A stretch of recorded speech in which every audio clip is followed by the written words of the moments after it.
The Buddha never said, "Desire is the enemy."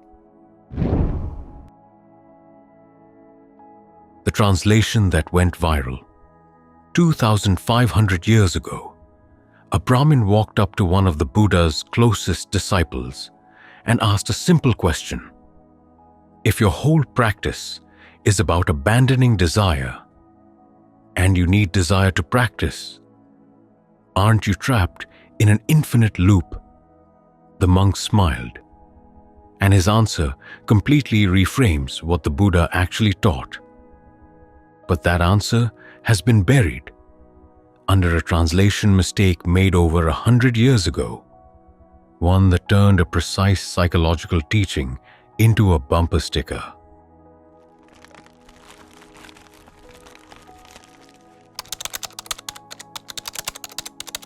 Three words, one mistranslation.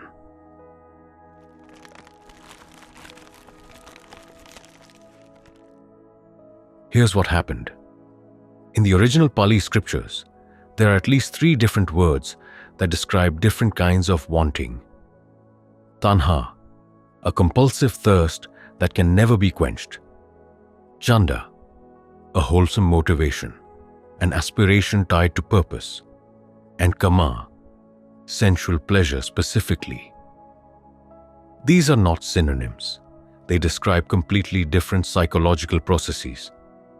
But when Victorian-era British scholars first translated the Pali Canon in the late 1800s, they collapsed all 3 into one English word, desire.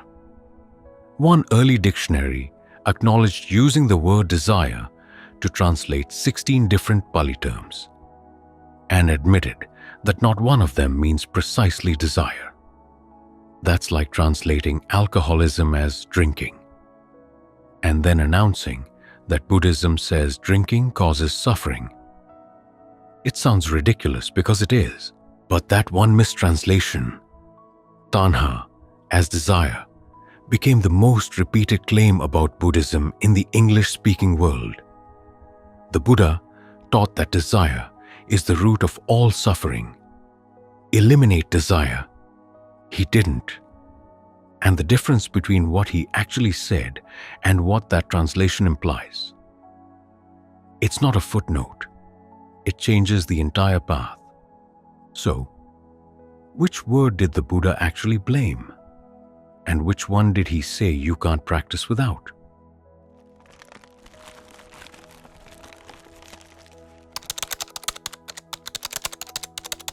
What the Buddha actually blamed.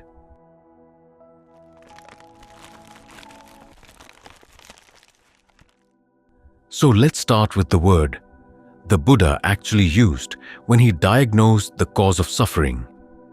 In the Dhammacakkappavattana Sutta, his very first teaching after awakening, he named the origin of dukkha, not desire, Tanha, SN 56.11. Tanha literally means thirst, and the Buddha broke it into 3 specific types.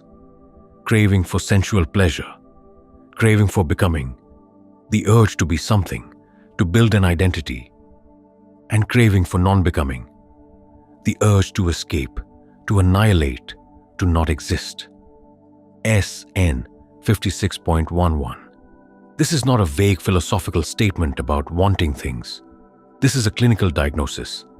3 specific patterns of compulsive thirst, each one blind, each one reflexive, each one incapable of being satisfied. The Thai forest monk Ajahn Sucitto put it simply, Tanha is a reflex, taha, the urge to grab and consume. It's not a choice. Now here's what makes this distinction more than linguistic. In the 1990s, neuroscientist Kent Berridge at the University of Michigan discovered something that would have made the Buddha nod. The brain doesn't have one system for desire. It has 2. A wanting system, driven by dopamine, compulsive, escalating, and a separate liking system that registers actual satisfaction. And here's the disturbing part. These 2 systems can come apart. In addiction, Wanting intensifies while liking diminishes. You crave more and more of what you enjoy less and less. That's Tanha, mapped in a neuroscience lab 25 centuries after a monk under a tree described the same mechanism. But, and this is where the whole desire is the enemy story falls apart. The Buddha never said Chanda was the problem. He never warned against aspiration, motivation, or wholesome purpose. In fact, he said the opposite.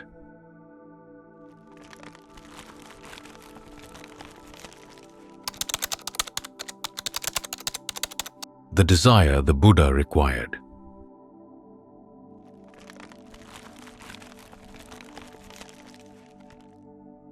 If Tanha is the disease, Chanda is the medicine.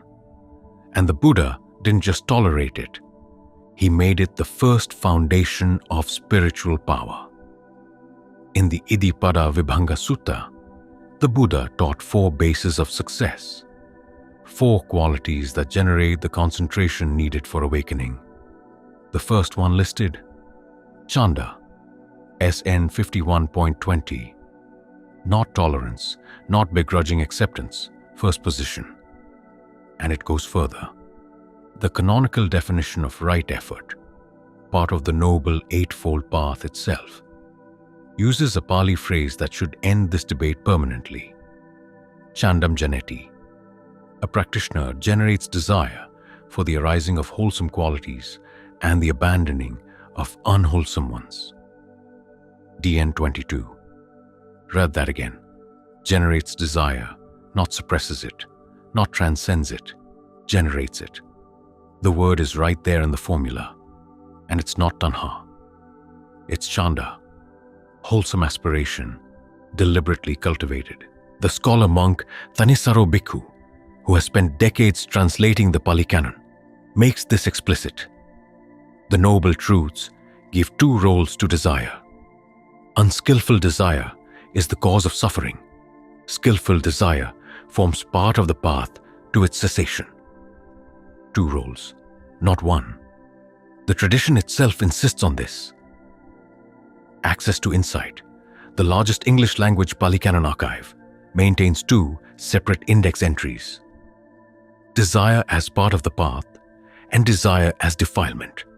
The compilers of the Canon's own reference library couldn't collapse them into one category. Why should we?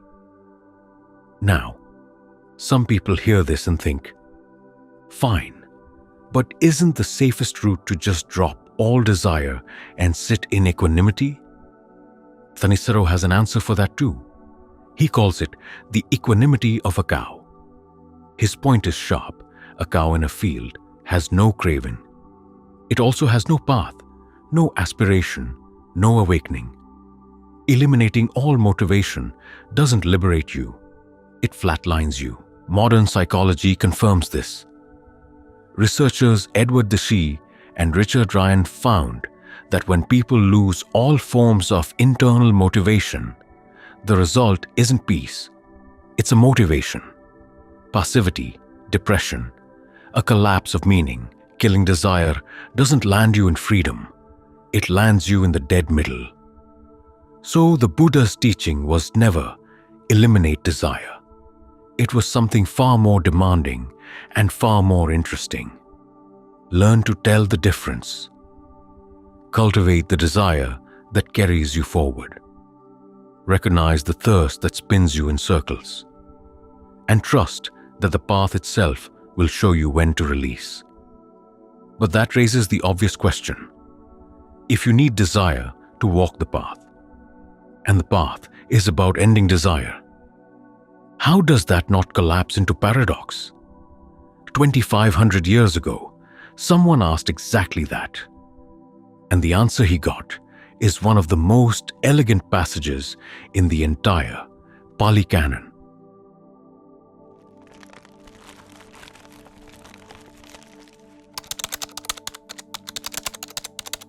The paradox resolved.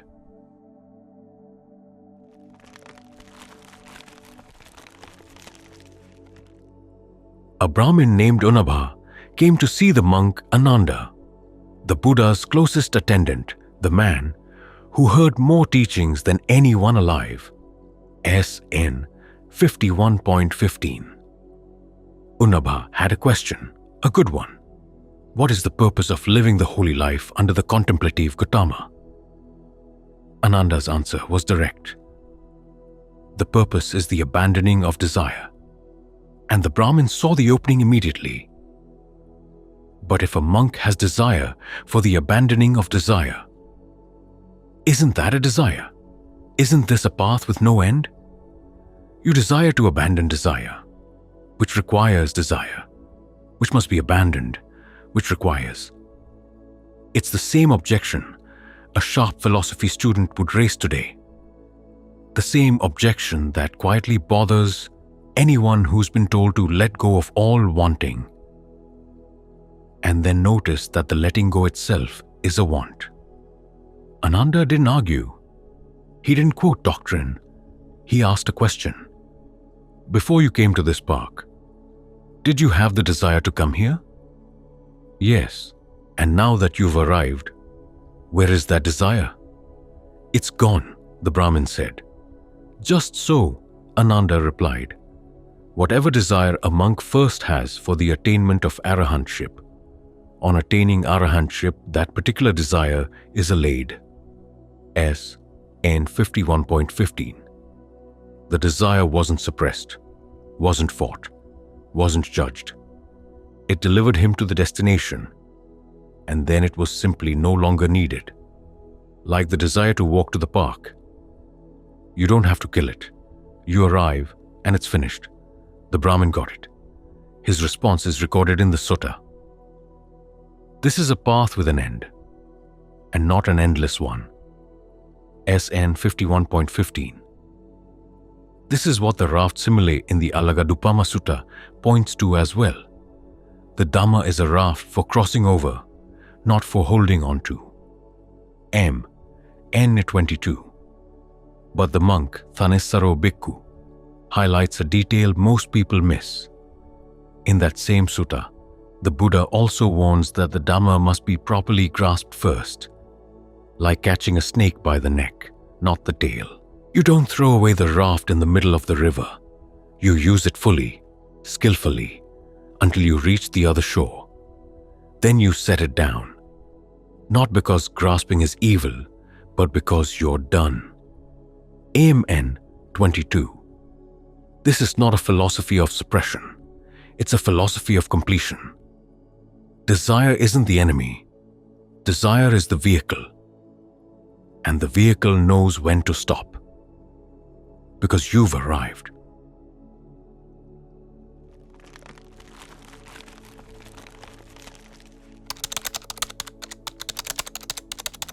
Why this matters?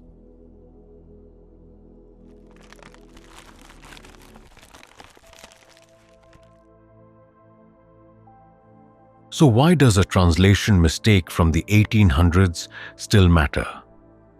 Because it's not just in old books. It's in the meditation app on your phone. It's in the retreat center brochure that promises you'll let go of all desire. It's in the best-selling self-help book that tells you Buddhism is about wanting nothing. And it does real damage. Not because wanting nothing sounds peaceful, but because people actually try it. They sit on a cushion and fight every impulse. Every flicker of motivation gets treated as the enemy, the aspiration that brought them to practice in the first place. Suspect. The desire to understand the teachings more deeply. Something to suppress. That's not the middle way. That's a war against your own engine. The Buddha's actual instruction was far more precise and far more useful. Not eliminate desire. Distinguish desire. Notice when you're caught in thirst that tightens. The craving that promises relief but only deepens the ache. That's Tanha. You felt it. The third glass of wine that wasn't about the wine.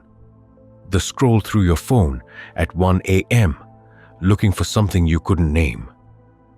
And notice when you're moved by something that opens.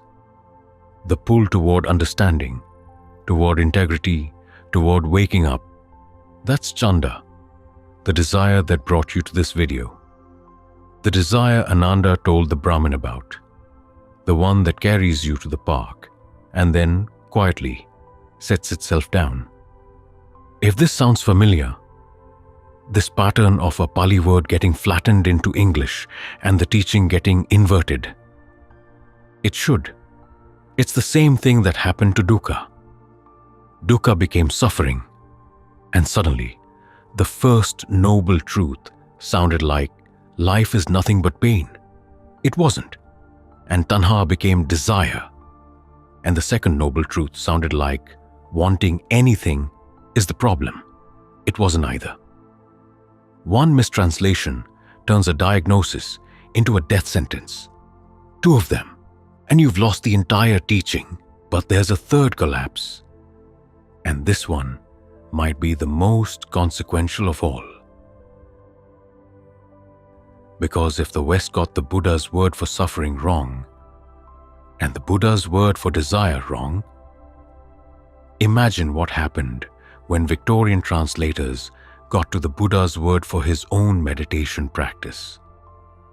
The technique that millions of people now practice under the name Vipassana. It's not quite what the Pali Canon describes, and that story is an even bigger unraveling. But right now, today, you don't need to resolve all of that. You just need one distinction. The next time you feel a pull, ask one question. Is this thirst? Or is this aspiration? Because the Buddha never said desire is the enemy. He said, know which desire you're holding. One will spin you in circles. The other will carry you all the way to the park. And when you arrive, you can set it down.